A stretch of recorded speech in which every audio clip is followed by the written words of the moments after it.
Bien, nos toca hablar de la persistencia de datos en las aplicaciones Android que estamos programando. Hasta ahora, todas las aplicaciones que hemos hecho, cada vez que trabajábamos con cualquier tipo de dato, aunque lo trajésemos de una API, como hemos visto anteriormente con Retrofit, en cuanto nosotros cerrábamos la API y la volvíamos a abrir, cualquier cambio que hubiéramos realizado en la API, ya fuese añadir datos en la aplicación de la lista de la compra, modificarlos, contestar preguntas del trivial y conseguir un récord, como en estos ejemplos anteriores que hemos ido viendo, que os dejo los vídeos por ahí. En cuanto nosotros cerrábamos la API y volvíamos a abrirla, todos los cambios que habían ocurrido ya no estaban, se habían borrado. Y eso es porque no habíamos programado todavía ningún tipo de persistencia de datos en nuestras aplicaciones.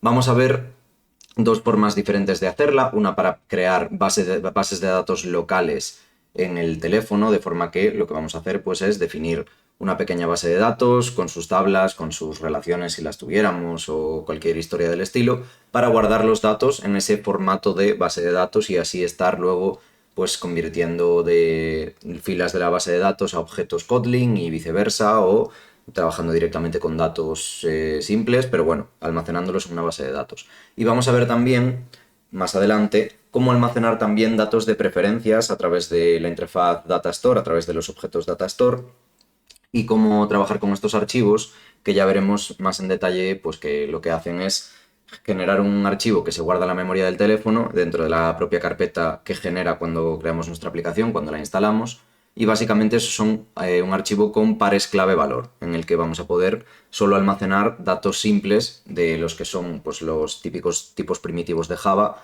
más el tipo string. Bien, vamos a empezar por la parte de la base de datos entonces, y para ello vamos a utilizar Room. ¿Qué es Room? Room básicamente es una biblioteca que lo que va a hacer es facilitarnos la creación y el trabajar con las bases de datos en local en nuestras aplicaciones Android. Room ya se lleva utilizando desde hace un montón de tiempo, ya se utilizaba cuando programábamos las aplicaciones Android solo con Java y con las interfaces usando Views, pero vamos a verlo ahora adaptado directamente a los proyectos que estamos haciendo con Kotlin y con Jetpack Compose.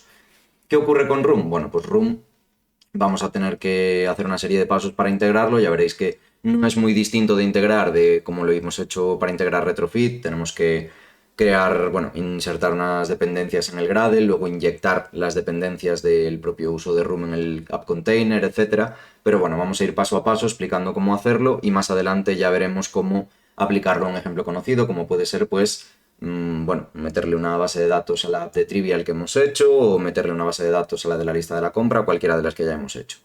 ¿Qué es Room entonces? Como veis aquí, pues es una biblioteca de persistencia de datos que forma parte de Jetpack, el conjunto de bibliotecas y herramientas recomendadas por Google para el desarrollo de aplicaciones Android.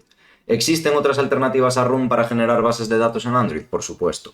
Para empezar, Room lo que hace es proporcionarnos una capa de abstracción sobre SQLite, que es realmente el sistema gestor de base de datos por defecto que utiliza Android para gestionar las bases de datos locales de sus aplicaciones. Es decir, nosotros podríamos directamente trabajar con un driver de SQLite y con los típicos prepared statements y con, digamos, el SQL a pelo, entre comillas, que pues como hacemos en otras aplicaciones en Java o en cualquier tipo de lenguaje, ¿no? Que proporcionándole un driver puede ejecutar contra pues, ese driver código SQL para que cree las bases de datos, para que las maneje, etcétera, etcétera.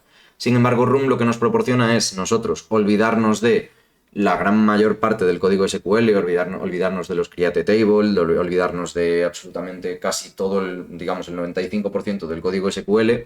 Va a ser Room el que se encargue de, a través de una serie de decoradores y de bueno, herramientas que nos da, crear él por detrás la clase que se encarga de crear la base de datos y generar la conexión con la misma, de forma que nosotros directamente pues, vamos a usar los objetos que vamos a definir que tienen que encargarse de eso, ya veremos luego cómo lo hacemos, pero básicamente está basado en tres componentes, vais en tres componentes principales, que son el database, las entities y los DAOs. El database representa en sí la base de datos y contiene la lógica de, veis, para crear y acceder a las tablas de la base de datos, pero nosotros lo vamos a ver de forma transparente, es decir, nosotros simplemente le vamos a decir cómo queremos que sea o qué nombre queremos que tenga y qué tablas queremos que estén presentes en esa base de datos, qué versión es, etcétera, etcétera, y con eso ya Room va a encargarse de hacer los create tables y todo esto.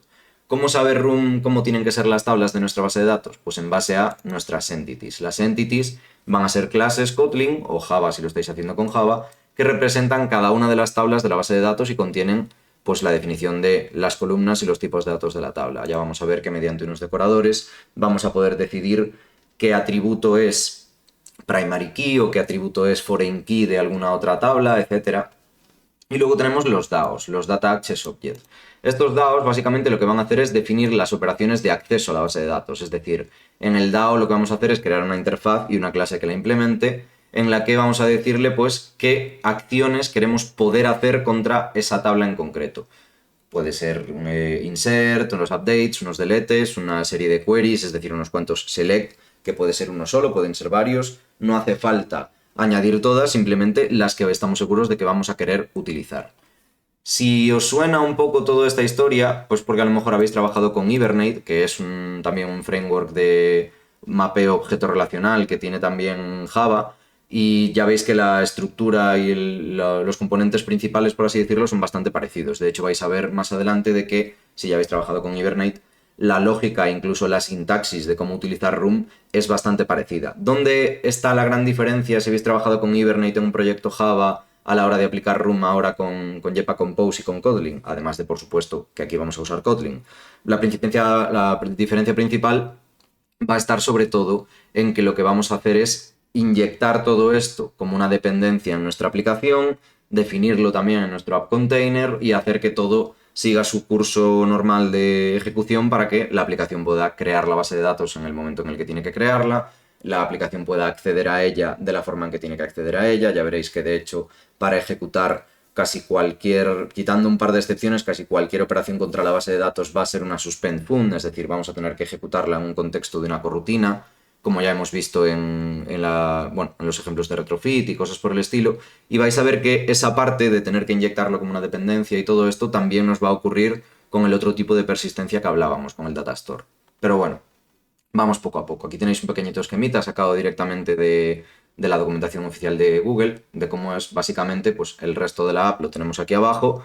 El resto de la app básicamente habla con la Room Database para conseguir el DAO, y una vez tiene el DAO, pues el DAO es el que se encarga de avisar, o sea, más que de avisar, de realizar esas acciones que tiene definidas para comunicarse con la base de datos y ver tanto hacer los insert correspondientes o los get correspondientes, los select, digamos, para tanto guardar como recoger valores de la base de datos que van a estar definidos en las entities de pues, qué tipo de dato o qué tipo de objeto nos devuelve, etcétera, etcétera. Vamos a ver entonces el paso a paso de cómo implementar Room en Jetpack Compose. Lo primero, por supuesto, al igual que casi toda, digamos, utilidad extra que queremos añadir, vamos a tener que añadir las dependencias.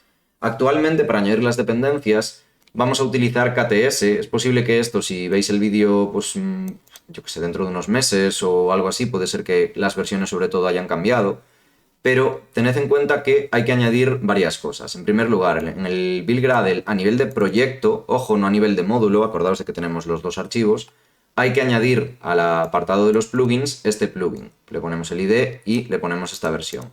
Hay que tener en cuenta que esta versión, ya lo aviso más abajo en la documentación, tiene que ser compatible con la versión de Kotlin que estemos utilizando, porque no todas lo son. Ahora mismo esta versión que está aquí, de la 2.021-1.027, es compatible con la versión de Kotlin 2.021. Pero podría ser que pues en algún momento la versión que le tenéis aquí puesta o la versión que estáis utilizando de Kotlin en vuestra app no sean compatibles con KSP.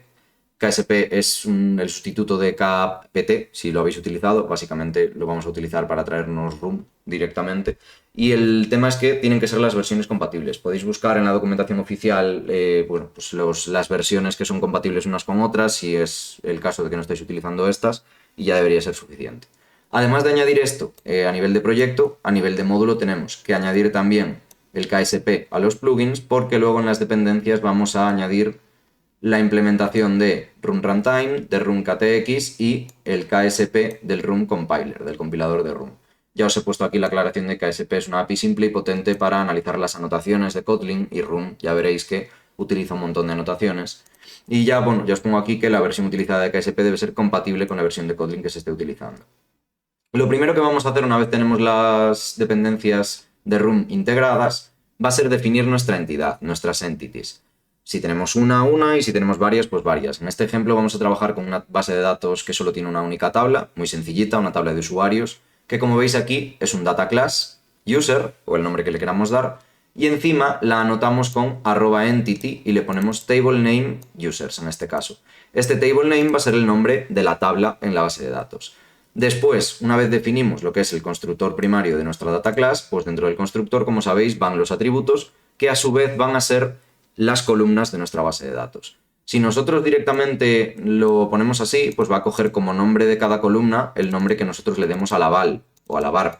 Pero básicamente va a ser este nombre, cada columna, perdón, va a tener este nombre y además podemos anotar como primary key la que consideramos. Tenemos que, obviamente, anotar una de ellas como primary key porque estamos obligados a tener una clave primaria siempre.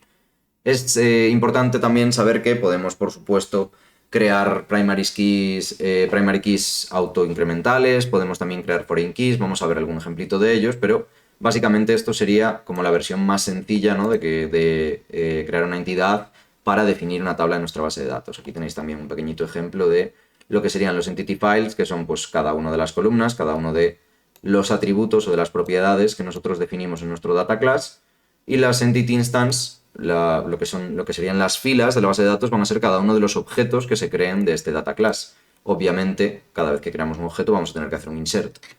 Bien, dicho esto, más anotaciones que podemos utilizar para crear nuestras entities. Tenemos primary key, ya lo hemos visto, entity también, ya sabemos lo que significan. Column info, como veis aquí, nos permite personalizar el nombre de la columna en la tabla. Esto es por si no queremos que coincida con el nombre de la variable. Pues puede ser que nosotros en la base de datos queramos alguna otra nomenclatura o haya algún caso concreto pues que preferimos que en la base de datos, en lugar de los nombres ir en camel case, vayan separados por barras bajas o cualquier historia por el estilo, pues podemos definir el column info para darle el name igual a lo que sea. Ignore podemos utilizarlo para indicar que una propiedad en concreto no se incluya en la tabla. Pues si yo aquí tuviese algo de información que quiero utilizar para únicamente el programa, pero que no quiero que se almacene en la base de datos, pues yo podría directamente ponerle el ignore y entonces sería un atributo, una propiedad que los objetos user sí tendrían, pero que no se guardarían en la base de datos. Y por último tenemos el foreign key, que por supuesto nos permite definir una clave foránea en la tabla. Vamos a ver un pequeño ejemplo de cómo definir este foreign key, pues sería algo así. Fijaos, yo relaciono el foreign key con otra entity, por supuesto, y para relacionarlo siempre necesito hacer la llamada al class, porque la clase company obviamente se la va a generar room en sí, va a ser la clase que room de la otra entity que nosotros tengamos por ahí, llamada company, la esté pues definiendo, ¿no? Y básicamente lo que le vamos a decir es la columna de la base de datos a la que hace referencia, es decir, el atributo de la otra tabla a la que está haciendo referencia, y cómo se llama aquí, pues se llama company ID. Esto también es opcional, no tendríamos por qué ponerlo, sino que podríamos directamente utilizar el nombre que aquí definimos. Pero aquí veis la diferencia, ¿no? De yo tengo la propiedad dentro de Kotlin utilizando camel case con la ID en mayúscula y en la base de datos pues la quiero almacenar así, con la barra baja. Esto sería lo mismo que utilizar también el column info en cualquiera de las otras columnas o en cualquiera de las otras propiedades. Bien, ¿dónde vamos a guardar nuestro archivo entity? Bueno, ya sabéis que, por supuesto, es recomendable tener las clases entity en un archivo separado, cada una de ellas, para mantener bien la organización del código, y este archivo debería estar en el mismo paquete en el que definamos la base de datos o en un paquete separado dependiendo de la estructura del proyecto. Lo más sencillo, sobre todo para aplicaciones pequeñas, cuando estáis practicando, es tener todo esto en un paquete data para separarlo por lo menos de la UI. Pero luego, más allá de ahí, dentro del paquete data, o si os hacéis un paquete extra llamado bbdd de base de datos o ddbb, lo que queráis, básicamente yo lo que tendría es, si solo tenemos una tablita, podemos tenerlo todo junto con la base de datos, junto con tal, si no, lo organizaría por bases de datos, si tuviéramos más de una, o por funcionalidades, o bueno, como lo queráis hacer, pero organizado. Una vez tenemos las entities, la entity o las entities, si tuviéramos varias, vamos a definir los DAO.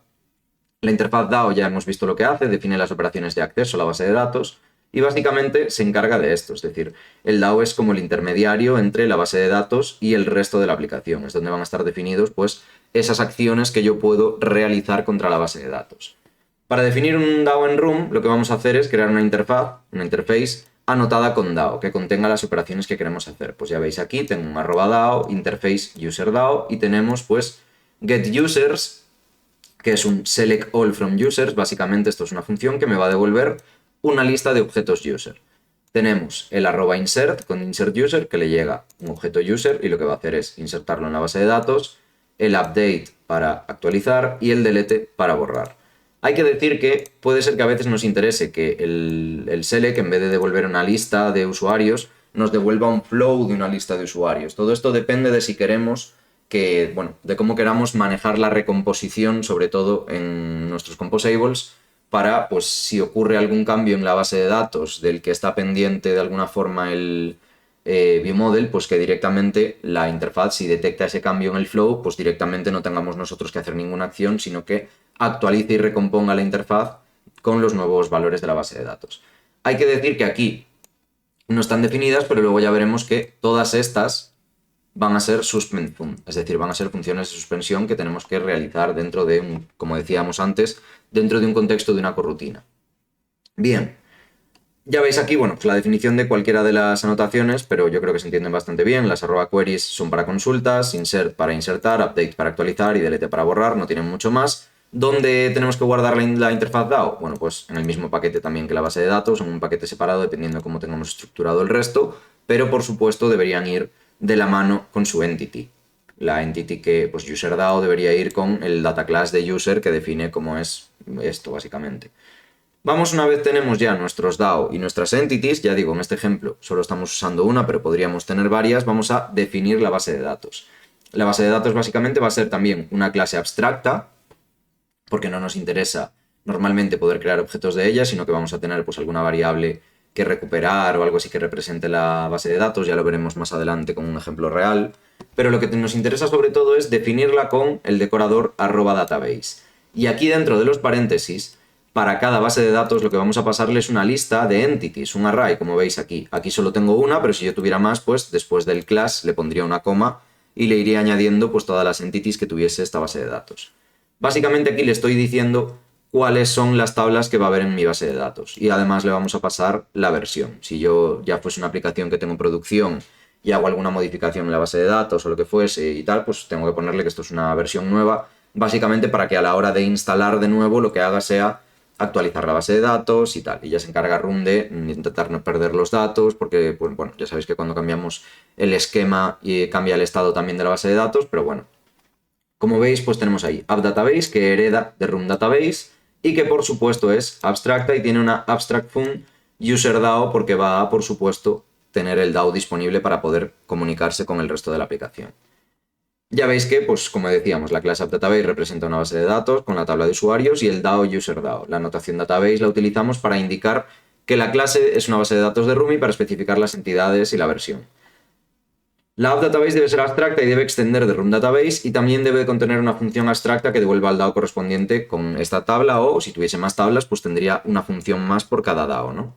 Si queremos que no se conserven copias de seguridad, podemos también poner el export esquema a false. Esto básicamente es para que no guarde el historial de versiones si nosotros cambiásemos a una versión 2.0 para que no guarde en caché o no guarde en ningún lado la versión 1.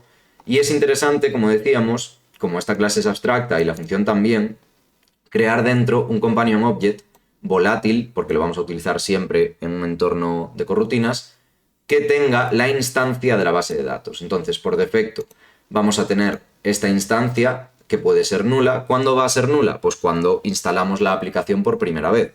Cuando instalamos la aplicación por primera vez todavía tenemos que crear la base de datos, todavía se tienen que ejecutar los createTables y todo esto.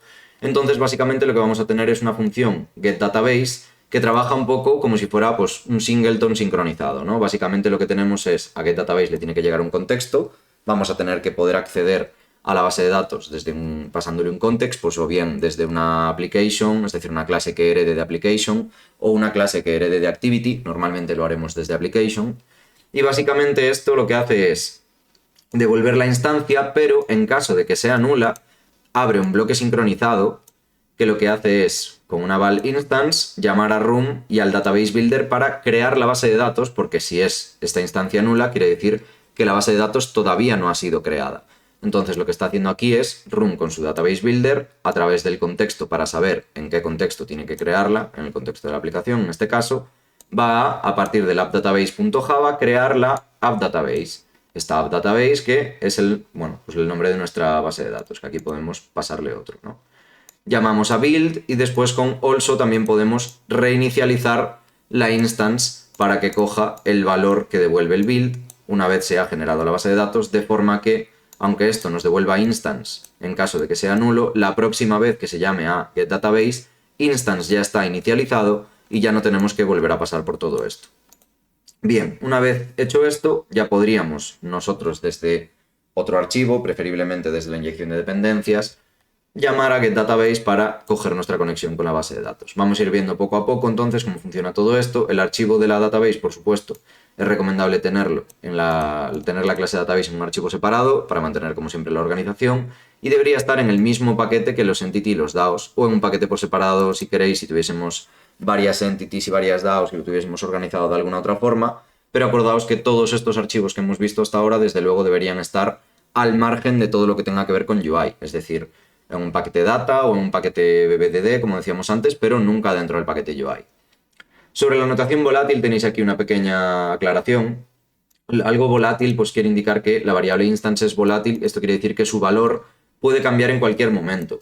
Esto se garantiza gracias a que la variable instance siempre se lea desde la memoria principal y no desde la caché de un subproceso, es decir, desde la caché de una corrutina o desde un thread o algo por el estilo, precisamente para evitar problemas de concurrencia, problemas de que intenten acceder varios hilos a la vez a leer un valor mientras otro está escribiendo o cualquier cosa por el estilo, pues precisamente ya Room se va a encargar también un poco, pero sobre todo tenemos que definir que este acceso sea sincronizado, como estamos viendo aquí, a la hora de crearlo y después que la instancia de la base de datos sea volátil para indicarle pues eso, que tenga cuidado con las lecturas.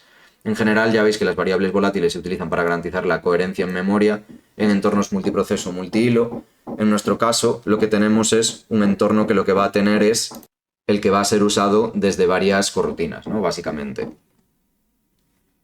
En este caso, la variable instance se utiliza para almacenar la instancia de la base de datos y garantizar que solo se crea una instancia de la base de datos en la aplicación, que es lo que comentábamos de que es como una especie de singleton sincronizado, por así decirlo.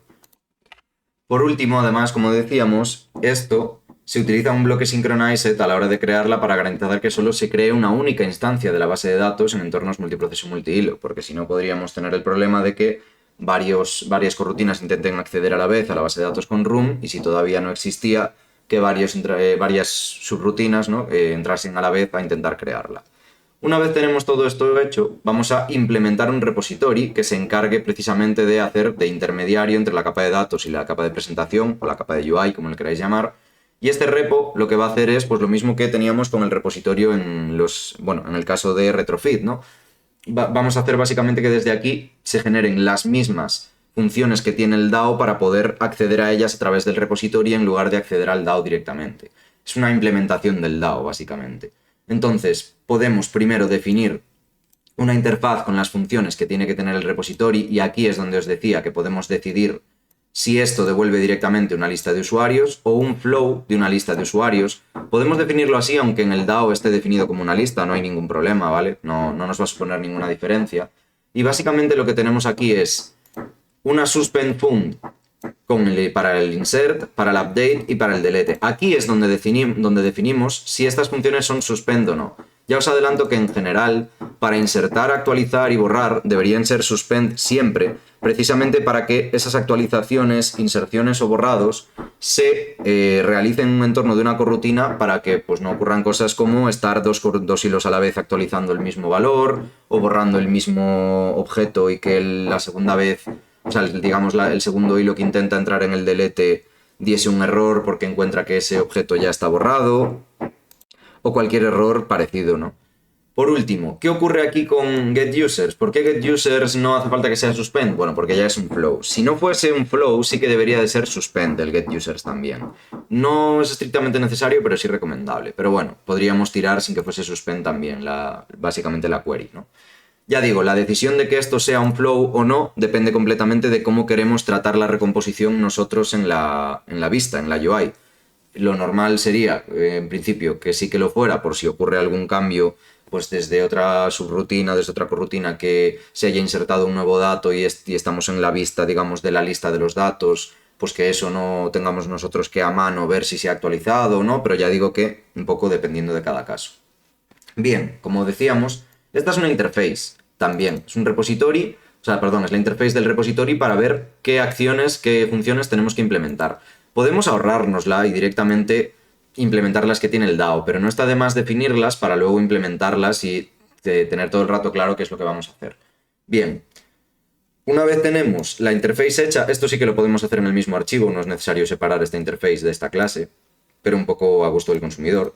Básicamente lo que vamos a hacer es a este repository inyectarle como dependencia el DAO, decirle que necesita el user DAO para básicamente crear todas las funciones, y aquí le estamos diciendo que implemente la interfaz user repository que acabamos de crear antes, ¿no? Y básicamente lo que vamos a hacer es un override fun con getUsers en este caso, le vamos a decir lo que tiene que devolver y básicamente nos va a devolver user.dao getUsers. Fijaos que aunque esto nos devuelva una lista, no hay ningún problema, o si hay algún problema, pues simplemente le decimos en el DAO que en vez de devolver directamente una lista, le cambiamos y le decimos pues esto va a devolver un flow, pero ya digo que no debería daros mayores problemas. Lo iremos viendo de todas formas con los ejemplos ya, tanto cuando le metamos la base de datos al trivial como a la lista de la compra. Bien, las demás son iguales, es decir, para el insert, pues simplemente override suspend fun insert user y lo que hago dentro es llamar a user.dao insert user y pasarle el objeto user que me llega como parámetro. Con el update exactamente lo mismo, uso el del DAO y con el delete lo mismo. Puede ser que si quiero a lo mejor alguna query un pelín distinta, como en vez de un update al que le llegue todo el user, pues que a lo mejor le llegue solo el nombre y solo modifique el nombre de cierto usuario, le tengo que pasar el ID, entonces, es decir, la clave primaria para que sepa cuál es el ID del que tiene que actualizar, etcétera. Todo eso obviamente pues tendríamos que toquetear un poquito el DAO para ver cómo están las operaciones y aquí pues trabajar con los datos que quisiéramos pasarle, ¿no? Esto pues básicamente como con cualquier otra base de datos. Bien, una vez tenemos el repositorio implementado, ¿dónde guardamos el repositorio? Pues en el paquete data normalmente o como estéis organizando el código, ya sabéis, fuera por supuesto del paquete de UI y vamos a implementar el app container si no lo teníamos ya antes. Si ya teníamos el app container de utilizar retrofit o utilizar cualquier otra cosa para la que necesitáramos el contenedor de clase, por así decirlo, simplemente podemos añadir las líneas de room dentro de nuestro app container. No necesitamos crear uno nuevo, por supuesto. Básicamente lo que vamos a necesitar en nuestro app container es un concepto que ya hemos visto anteriormente. Si no lo conocéis podéis iros a verlo en el vídeo en el que explicamos retrofit, porque esta parte es exactamente igual, solo que aquí lo que vamos a hacer es crear la instancia de otro repository en lugar de la del anterior, ¿no? Básicamente lo que necesitamos es pues nuestra base de datos, bueno, por supuesto, un contexto, porque recordad que lo necesitamos para el getDatabase, entonces luego ya se lo pasaremos, se lo metemos aquí como dependencia. Y aquí lo que hacemos es crear la base de datos, el objeto appDatabase, crear el DAO a partir de la base de la database. ¿Para qué? Para luego al repository pasarle, por supuesto, el DAO que necesita y podemos crear una función para básicamente devolver a través de un provider nuestro user repository. Ya digo, si teníamos ya el app container de estar utilizando retrofit, podemos meter todo esto dentro del mismo app container, no hay ningún problema. Si al otro app container no le estábamos pasando el context, pues vamos a tener que pasárselo, pero no hay ningún problema tampoco. ¿Dónde vamos a inicializar todo esto? Pues vamos a inicializarlo, bueno, por supuesto, ya sabéis, app container en el paquete data, como ya vimos anteriormente. Vamos a inyectar las dependencias de la aplicación, os recuerdo que lo estamos haciendo a mano. Si estáis utilizando Dagger, Hilt o alguna de las librerías que se utilizan para la inyección de dependencias, pues lo hacéis a vuestra manera, pero aquí lo estamos haciendo a mano de momento. Básicamente tenemos una clase myApplication o con el nombre de la app que estemos haciendo que hereda de application. Y aquí básicamente inicializamos el app container con bylazy o con lateinit, como queráis. Y aquí es donde, por supuesto, le estamos pasando el contexto. El contexto al crearlo aquí es this, porque es el contexto de la aplicación. Es el contexto que necesitamos. Y después en el onCreate, por supuesto, llamada al super onCreate. Y después inicializamos el user repository con app container utilizando el método provide user repository, el provider que habíamos hecho aquí. Todo esto lo que hace es que vamos a tener en nuestro myApplication, en nuestro app container, ya el user repository para poder utilizarlo.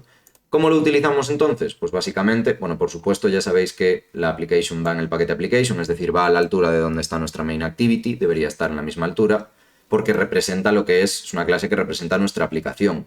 Os recuerdo también, por si no lo habéis hecho antes, que en el momento en el que nosotros definimos una clase que representa nuestra aplicación, este nombre hay que indicarlo en el manifest dentro de la etiqueta application en la subetiqueta name, que si no está creada hay que ponérsela. Hay que ponerle el name y el nombre que ponemos aquí. Bien. Bueno, sobre la función lazy ya lo explicamos también, pero básicamente lo que se encarga lazy o lateinit es de que va a esperar a que todos los recursos estén disponibles, es decir, en este momento va a esperar a que el app container esté disponible una vez se cree con el contexto, y a su vez en el app container teníamos por aquí, bueno, aquí no teníamos ningún lateinit, pero si lo necesitásemos, pues también podríamos meterlo, ¿no? Una vez tenemos el application creado, la clase que representa la aplicación, pues yo puedo tener, por supuesto, bueno, fijaos que tendríamos que también crear el app container, podríamos meterlo aquí también. Si lo metemos privado, pues habría que inicializarlo aquí. Y aquí, una vez tenemos, bueno, tenéis la aclaración de lateinit, perdón que me estoy enrollando un poco, pero básicamente esto ya lo explicamos antes. Lateinit o by lazy básicamente son intercambiables uno por otro. Podemos inicializar el container by lazy o con lateinit, como vemos aquí. La diferencia es que aquí lo estamos haciendo privado y es por eso que inicializamos aquí app container igual a app container this. Si le quitamos el privado ya no nos hace falta. Vale, básicamente es esto. Bueno, sí que nos haría falta esto ahora que lo pienso porque hay que pasarle el contexto. Y aquí no se lo estamos pasando, solo lo estamos definiendo.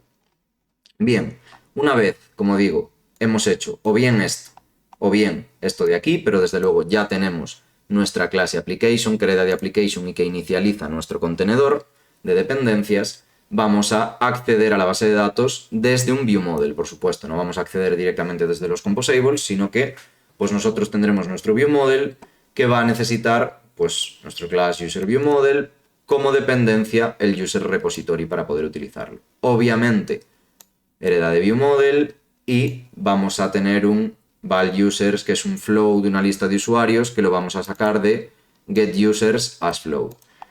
También es cierto que nosotros, para poder utilizar esto luego, sería interesante crear una factoría y de pasarle directamente el repository a través de la factoría e incluso generarnos un viewModel provider por si tenemos más de un viewModel, mostrando cada viewModel pues una sola vez, inicializándolo una sola vez, de forma que no estemos instanciando el viewModel cada vez que cambiamos de pantalla, ¿no? Pero bueno, eso lo iremos viendo con los ejemplos.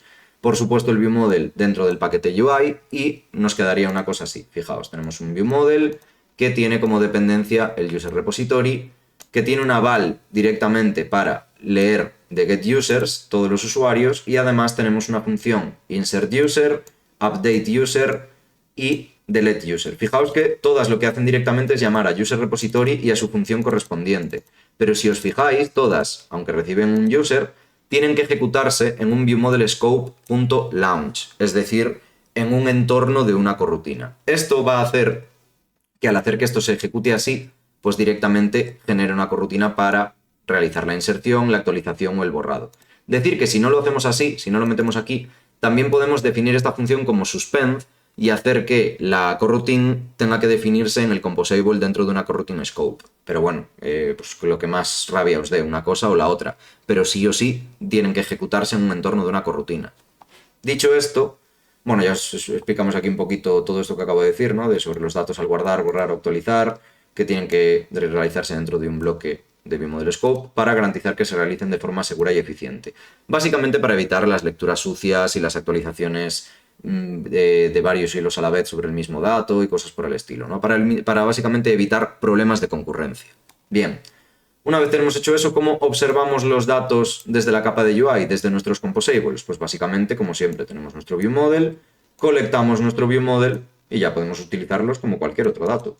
Al final estamos trabajando con objetos user como si no tuviéramos base de datos. De hecho, lo lógico sería que si hacemos esto así y definimos los entornos de la corrutina dentro del viewModel y dentro de su viewModel scope y todo esto, si nosotros tenemos nuestra aplicación sin room hecha, no deberíamos de necesitar tocar nada en la UI, no deberíamos de necesitar tocar nada en los composables y debería de funcionar exactamente igual. Si nosotros ya teníamos una lista de usuarios antes, pues ahora simplemente la lista viene de la base de datos en lugar de venir de pues, una lista que tuviéramos de cualquier otra cosa, ¿no?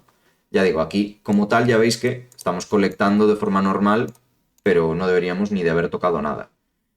Decir también que para añadir, por ejemplo, sí que podemos tener, bueno, aquí tenemos el var name y by remember, esto podríamos tenerlo también, por supuesto, en el viewModel definido como parte del state de la UI, pero bueno, esto es un ejempliño así sencillo. Y entended que, pues básicamente sería utilizar los métodos. Ya veis que aquí pues tenemos un pequeño formulario, ¿no? Una columna con 2 text field, uno para el nombre, otro para el email, y básicamente el botón en la acción de un clic lo que hace es llamar al viewModel, al userViewModel, y a la acción insertUser pasándole un user que convierte directamente de el name que tiene en ese momento y el email. Con el texto add_user o con lo que queráis, podría ser un icon button también o cualquier historia, pero básicamente pues lo utilizamos como cualquier función normal. La diferencia que os decía antes de si aquí no definimos esto, o bueno, insert en este caso, dentro de un viewModel scope y le ponemos suspend fun en vez de fun, pues es que aquí para poder utilizar la suspend fun en el entorno de compose necesitaríamos poner una variable coroutine scope by remember del coroutine scope remember, creo que era, o estoy diciendo de memoria, pero básicamente definir una variable que dé un entorno de corrutinas para poder ejecutar una corrutina aquí, porque si no nos iba a dar un error a la hora de llamar al insert. Nos iba a decir que una suspend fun no se puede ejecutar directamente así, sino que necesita un contexto de una corrutina. Podríamos también utilizar algún composable como el launch effect o cualquier cosa por el estilo para poder utilizar la función en un entorno seguro, de forma segura a través de corrutinas, ¿no? Obviamente, pues ya todo esto sobre las variables en la UI, ya sabéis que este ejemplo, por hacerlo más ameno, no se han incluido estas variables en el viewModel, pero sí que deberían. Y con esto, pues ya estaría. Por supuesto, para borrar, pues básicamente nosotros en el user item, que sería bueno, lo que representa cada usuario en nuestra lista, podríamos meterle un botón con la acción de borrar directamente. También podríamos meterle otro con la acción de editar, que fuese a una pantalla de editar y dentro ya pues hacer el resto de la aplicación, ¿no? Pero se entiende un poco, yo creo, la idea general de cómo utilizar todo esto.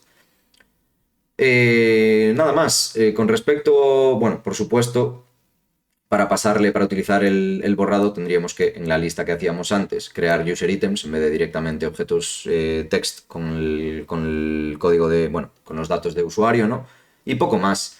Todo esto podríamos consultar en tiempo real si estamos trabajando con Android Studio a través del inspector de las bases de datos. Podemos verlo en el Device File Explorer o en alguna otra opción que hay por ahí, porque creo que esto era en la versión anterior. Ahora con la última versión con Medkit o con Ladybug ha cambiado de sitio, tengo que actualizarlo, pero básicamente podéis buscar cómo abrir el Database Inspector y si tenemos el emulador abierto, pues básicamente podemos ver en tiempo real los cambios que se hacen en la base de datos de nuestra aplicación en concreto, ¿no? Para ver si efectivamente se han guardado bien los datos, si hago una eliminación, ver en tiempo real si se ha eliminado correctamente, si se ha insertado, etcétera, etcétera.